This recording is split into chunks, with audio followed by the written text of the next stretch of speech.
Jolie here for Title Sports Network. Big John joins me today.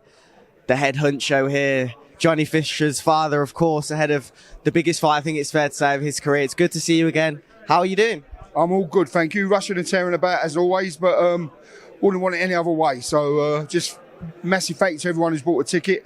It's going to be a great night. So looking forward to seeing everybody on Saturday. Yeah, of course. This isn't Jude Bellingham behind the microphone today, but we'll get onto some Euros talk quickly, as it's a big night on Saturday for England, both for Essex and Johnny Fisher in England and the Euros. It's going to be a great night overall, though, eh? Yeah, listen, England should do it. We've been saying it every game. They haven't clicked yet.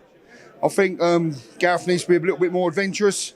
We've got the players to definitely do it, and we've got the players to beat Switzerland. But if we're not on top of our game, they can beat us. Same applies to Johnny. He should win, but if you're not on top of your game, anything can happen. So you've got to perform on the night. It's going to be a nervy day. It'll be a nervy day. Listen, the football, I want England to win, but compared to your son boxing, it pales into insignificance if I'm being truthful. But I'm a massive England fan in whatever sport they're playing, especially football. We've all grown up with it. And I hope they can do it to give the nation a lift. Get into a semi-final will be great once again. Yeah, we know Johnny's climbed up the ranks so well with each opponent he's been matched with. What do you make of Alan Babbage, as many say the toughest test yet? Yeah, listen, Alan's standing right there. We've always got on with Alan. He's a top man. Respect him, respect how he fights. He comes to fight. But for me personally, I think that's the ideal fight for Johnny, because he ain't got to go looking for anyone. And when Johnny unloads, he unloads with a lot of venom now. And he's been working on a lot of stuff in Texas with Ergovic, over here with Mark Tibbs and Chisora. So I'm expecting a good fight. But anything can happen in boxing. So you never count your chickens. Johnny's prepared well. That's all you can do. Give it your best shot on the night. How much has the sparring he's had throughout the years helped him prepare for nights like these? He's been sparring the best guys from it almost feels like the start of his pro career. Listen, I went out in Texas and Ergovic was in a really good place before he fought Daniel Dubois. I don't think the end of the camp went so well, but when Johnny was there, I've never seen anyone as good as what Ergovic was looking. And Johnny was doing 4 rounds. He was the only one with him. And Ergovic was looking to take him out, and Johnny held his own. Great sparring, and then come back and done some with David Jameson as well. Top cruiserweight, I think he's moved up to heavy now, and he really brought the heat to Johnny. They had some good spars, and then he finished off with Chisora, and that was unbelievable. I watched that. I won't say what went on, but it was, you would have paid good money to see that spar, I'm telling you. It was unbelievable. But Derek is a top bloke, so he's obviously fighting our good friend Joe Joyce. But we love Joe to bits, but we also love Derek as well. So hopefully that'll be a great fight. What do you expect to happen there? Obviously, 27th of July, we see a battle between two fighters in similar positions in their career. Listen, I've seen Joe be in Vegas training for the Parker fight. And I said then, Joe could give anyone a fight. The form he was in then before he fought Parker, Joe Joyce was unbelievable. I've seen Johnny push him and push him and push him. And Joe come back and like, you know. But we obviously had them 2 losses to Zhang. But I think now he's got his head right again. He's training hard. And with Del, listen, he's older now. But for 3 or 4 rounds, if he comes out swinging, anything can happen. But I expect Joe to weather the storm and come on strong in the later rounds. But just looking forward to it. What a fight. You know, both great men, both putting everything on the line. So be a good fight.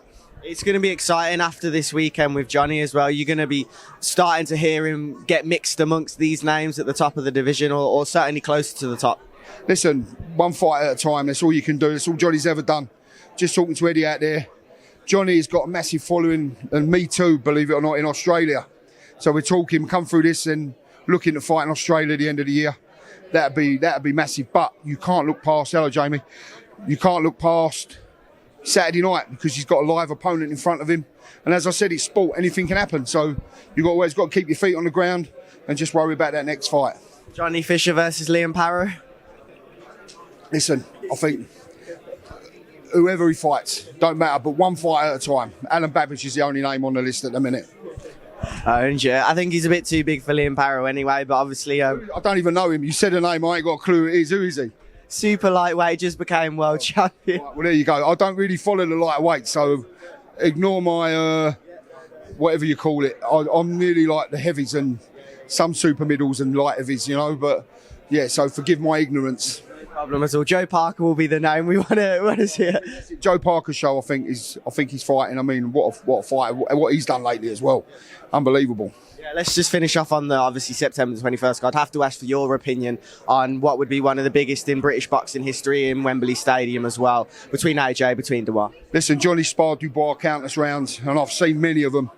And he's come out of them spars, he held his own, done really well. But when he's got home, he's been like a broken man because Dubois hits hard, and he tries to take your head off in every sparring session. And he's a good bloke, Daniel. You know, got a lot of time for him, a lot of respect for him. But also for AJ. AJ's a top man, and he's hit a bit of form lately. And I think if AJ connects like what Ergovic did, then obviously it's a tough night for Daniel. But Daniel's always got that chance with his power. And he's had a renaissance the last couple of fights. It's a great fight. It's a great matchup. And two London boys going at hammer and tongs. It'd be great. Great to see. Great night. Obviously, first things first, Saturday. What can the people look forward to? What's the after party going to be like, John? How are we going to celebrate this one if we get the win? Listen, we said when people come to watch Johnny, the Romford Boy Army, it's not just about boxing. We're a big community. Anyone can come. We've got loads of people just bought their single tickets, no matter what race, colour, creed. Everyone's welcome. When you put that T-shirt on, we'll get on. We have a good time. There's no trouble. So win, lose or draw, we have a good time. Johnny will perform.